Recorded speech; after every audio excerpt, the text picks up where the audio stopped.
صرف نشہ کرنے والا جو خود اکیلا مجرم ہے اس کے لیے اللہ کے رسول کا فرمان کیا ہے سنیے. جو نشہ کرے ان کے لیے رسول اللہ کا فرمان کیا ہے؟ کیا فرمان ہے اللہ کے رسول علیہ السلام کا؟ دل کے کانوں سے سنو.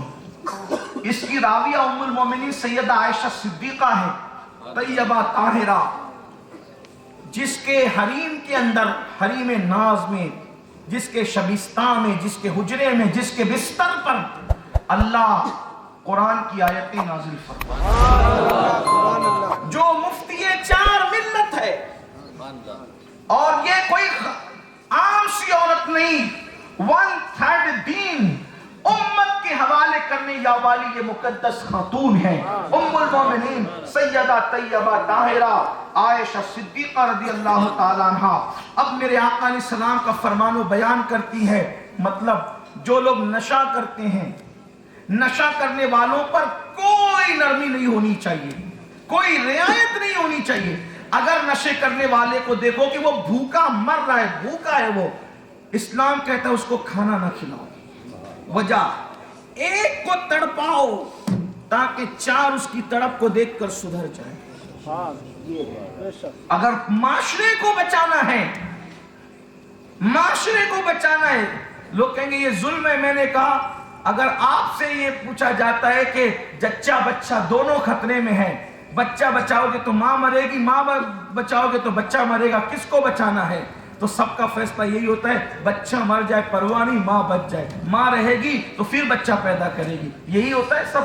اب اگر کوئی پاگل کہے کہ ظلم کرے وہ بچے کو مار کے، تو کہیں گے ارے چھوٹی جان گئی لیکن بڑی تو بچی، یہی تو دانشمندی ہے. تو میں کہوں گا اگر ایک کے تڑپنے سے پورا معاشرہ بچ جاتا ہے، سستا سودا ہے. دنیا کچھ کہے، میں آپ سے یہ بھی کہتا ہوں ہم کوئی معذرت خانہ انداز میں اسلام کی تعلیم پیش نہیں کرتے. آج کل لوگ مائک پر آتے ہیں تو ایسی لائی لپیٹی کر رہے ہیں کہ دوسرے سن رہے ہیں تو تھوڑا معذرت خانہ انداز ہو. ہم کہتے ہیں کوئی معذرت خانہ انداز نہیں، دین مکمل ہو چکا ہے. جو رسول اللہ نے فرمایا ہے وہ بیان ہوگا، ضرور بیان ہوگا. اس لیے کہ جس کو اپنے مذہب پر شک ہے، مذہب کے اندر ڈاؤٹ ہے، وہ چپ چپ کر کے باتیں کرے. رسول اللہ نے جو فرما دیا ثبوت کے ساتھ ہمارے پاس آ گیا، فقہاء نے لکھ دیا، اب ہم اس کو بیان کریں گے. کسی کو اچھا لگتا ہے تو اچھا لگے، برا لگتا ہے تو کوئی اور راستہ تلاش کر لے. ہے ایمان محمد قول خدا، فرمان نہ بدلا جائے گا، بدلے گا زمانہ لاکھ مگر قرآن نہ بدلا جائے گا. نعرے رسالت، تاجدار ختم نبوت زندہ باد، تاجدار ختم نبوت زندہ باد، سید امین رحمت للعالمین صلی اللہ علیہ وآلہ وسلم کا فرمان سنو. اللہ کے رسول علیہ السلام فرماتے ہیں، ام المومنین سیدہ عائشہ صدیقہ سلام اللہ علیہ راوی فرماتی ہیں کہ اللہ کے رسول نے فرمایا جس نے شرابی کو ایک لقمہ کھانا کھلایا، ایک لقمے کی بات کر لیں، جس نے شرابی کو ایک لقمہ کھانا کھلایا، اللہ پاک اس کے جسم پر سانپ اور بچھو مسلط فرمائے گا.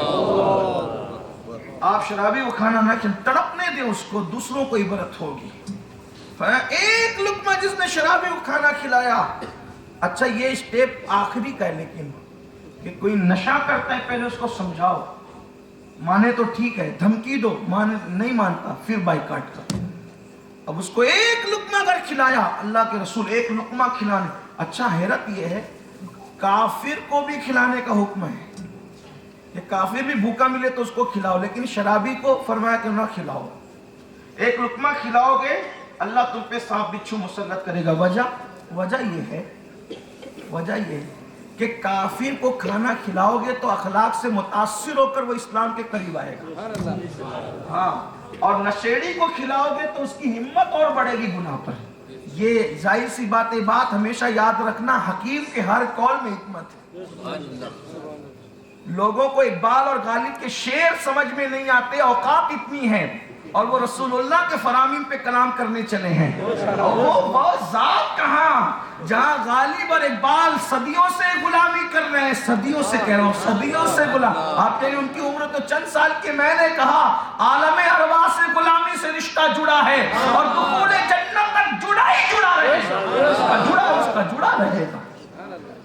ان کی غلامی کرتے ہوئے لوگ حکمت کی یہ باتیں کرتے ہو تو وہ تو سید الحکمہ ہیں، وہ تو افصح العرب ہیں، بلکہ میرے امام تو کہتے ہیں میں نثار تیرے کلام پر ملی یوں تو کس کو زبان نہیں، مگر وہ سخن ہے جس میں سخن نہ ہو، وہ بیان ہے جس کا بیان نہیں۔ فصحاء عرب کے بڑے بڑے تیرے آگے کیوں ہے دبے لچے، کوئی جانے منہ میں زبان نہیں بلکہ جسم میں جان۔ وہ سید الفصحاء ہے، وہ سید الحکمہ ہے۔ ان کے پاس عقل کتنی تھی بتاؤ، اللہ کے رسول کے پاس لوگ اگر کسی کو مفکر اسلام حکیم الامت کہتے ہیں تو اس کی دانشوری اور عقل کی بنیاد پہ، آج کے معاشرے کو نہیں کہہ رہا ہوں، آج تو ہر بندہ مفکر اسلام ہے، حالانکہ ہم اپنے بچپن سے سنتے تھے ہماری جماعت کا ایک ہی مفکر اسلام تھا اور وہ ہے بھی واقعی مفکر اسلام۔ سبحان اللہ، میں نے جب بھی سنا بچپنے سے حضور مفکر اسلام علامہ قمر الزمان صاحب، لیکن اب تو ہر گلی کا خطیب ہی مفکر ہے۔ حالات بدلے ہیں، پھر آپ جانے، آپ کا کام جانے، زیادہ کہوں تو آپ ناراض ہوتے ہیں، لیکن حالات بدل گئے۔ بہرحال ہم کسی کو حکیم الامت کہیں کہ واقعی کیا دانشور آدمی ہے، کیا فکر رہتا ہے۔ آپ سے پوچھتا ہوں حضور کی عقل شریف کتنی ہے؟ حدیث پاک میں آیا ہے رسول اللہ صلی اللہ علیہ وسلم کی عقل کتنی، ذرا سننا، حدیث میں آیا ہے کہ ساری اولین اور آخرین کی عقلیں جمع ہو جائیں، سب اولین، اب اولین اور آخرین میں آپ گنتے رہیں آپ اپنے شعور کے مطابق، سب اولین اور آخرین کی عقلیں کون کون، جس میں بقرات، سقراط، جالینوس یہ سب آ رہے ہیں، آج تو اولین و آخرین سے باہر ہے یہ لوگ، یہ تو سب اسی میں شامل ہیں۔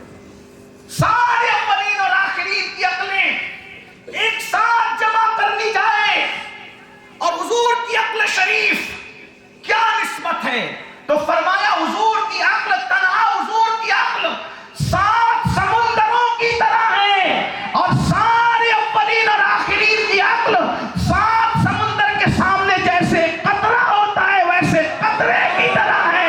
جب قطرے کی عقول کا یہ عالم ہے تو 7 سمندروں کی عقلوں کا عالم کیا ہوگا؟ آپ کہیں گے اتنی عقل، میں نے کہا کوئی بھی عقل مند کے پاس بے عقل رہ کے کبھی عقل مند نہیں ہوا۔ توجہ آپ کی ہوا نہیں ہوا، نہیں، حضور ایسے عقل والے ہیں کہ وہاں بے عقل کو بھی عقل آ گئی۔ کیسے؟ میں نے کہا کنکروں کو عقل ہے نہیں، حضور نے کنکر پکڑ لیے تو کنکر بول پڑے۔ اچھا بولنے والا تو کچھ بھی بولتا ہے نا، بولنے والا تو، لیکن ان کے ہاتھ پہ کنکر آ کے کچھ بھی نہیں بولتے، وہ لا الہ الا اللہ ہی بولتے۔ حضرت عیسیٰ کی زبان میں جو طاقت ہے وہ طاقت اللہ نے میرے نبی کے ہاتھوں میں عطا کی۔ عیسیٰ قم بإذن اللہ کہہ کر جان عطا کرتے ہیں، میرے آقا صرف پکڑ کر جان عطا کرتے ہیں، یہ ہے ان کی شان۔ تو بات دور نہ نکلے تو حضور علیہ السلام کی بات کو لوگ تولتے ہیں کہ یہ کیا اور وہ کیا۔ میں نے کہا اوقات میں رہو جہاں عقل کا معیار یہ ہے تو اب وہ اللہ کے رسول علیہ السلام کے ہر کام میں حکمت ہے، ہر بات میں حکمت ہے۔ وہ سخن ہے جس میں سخن نہ، جو انہوں نے کہہ دیا اب اس میں کوئی سخن کی بات نہیں، کوئی بات نہیں کرنا اس میں، وہ سخن ہے جس میں اب کوئی بات کرنے کی ضرورت سخن نہ ہو، وہ بیان ہے جس کا بیان، وہ بیان ہے جس کا بیان نہیں۔ تو فرماتے ہیں جس نے نشہ کرنے والے کو، شرابی کو ایک لقمہ کھلایا، اللہ اس کے جسم پر سانپ اور بچھو مسلط کرے گا۔ پھر فرمایا جس نے نشہ کرنے والے کی کوئی حاجت پوری کی، ڈولتے جا رہا تھا نشہ کر، اے بیچارہ غریب ہے یار چل دے دے کچھ، آقا فرماتے ہیں کوئی کسی نے اس کی حاجت پوری کی، حاجت، تو گویا کہ اس نے اسلام کو ڈھانے میں مدد کی، اسلام کو ڈھانے میں مدد کی۔ چلو کہا کوئی مدد نہیں کرو، کوئی اس کی امداد نہ کرو، قرضہ تو دے سکتے ہیں، تو میرے آقا فرماتے ہیں جس نے کسی نشہ کرنے والے کو قرضہ دیا، گویا کہ اس نے کسی مسلمان کو قتل کرنے پہ مدد کی. مسلمان کے قتل کرنے پہ مدد کرنے والا جتنا بڑا مجرم ہے، نشہ کرنے والے کو قرض دینے والا اتنا بڑا مجرم ہے.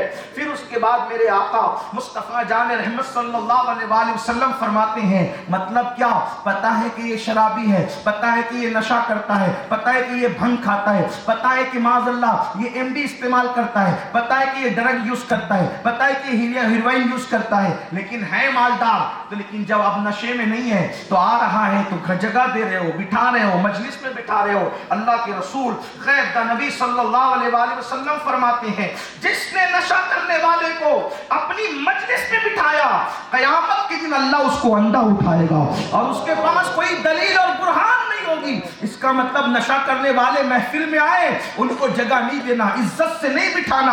اگر بٹھاؤ گے تو قیامت کے دن اللہ تم کو اندھا اٹھائے گا اور نہ تمہارے لیے کوئی دلیل ہوگی، نہ کوئی برہان ہوگی. اس کے بعد میرے آقا علیہ السلام ارشاد فرماتے ہیں جب نشہ کرنے والا نشہ کرے تو اس کے ساتھ اپنی بیٹیوں کا رشتہ نہ کرو، نشہ کرنے والوں کو اپنی بیٹیاں نہ دیا کرو. فرمایا اگر وہ بیمار ہو جائے اس کی عیادت نہ کیا کرو.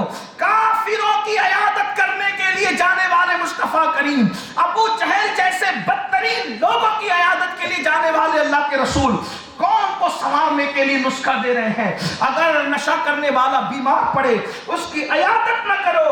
اگر پھر فرمایا اللہ اکبر، بیمار ہو جائے عیادت نہ کرو. کہتے ہیں اس ذات کی قسم جس کے قبضے قدرت میں محمد کی جان ہے. آقا فرماتے شراب وہی پیتا ہے، نشہ وہی کرتا ہے جو توریت، زبور، قرآن میں جو کچھ لکھا ہے اور تمام انبیاء پر نازل جو کیا گیا ہے، جو اس کا انکار کرتا ہے وہی نشہ کرتا ہے. اب پھر میرے آقا آگے فرماتے ہیں جس نے نشے کو حلال جانا وہ مجھ سے بری ہے اور میں اس سے بری ہوں. میں نے من الفاظ پڑھ کے آپ کو سنا دیے. میرے آقا علیہ السلام کے پیارے دیوانوں، سوچو تو صحیح نشے کا وبال کیا ہے. اور اس کے بعد بھی میری قوم بڑی تیزی کے ساتھ نشے کی طرف جا رہی ہے.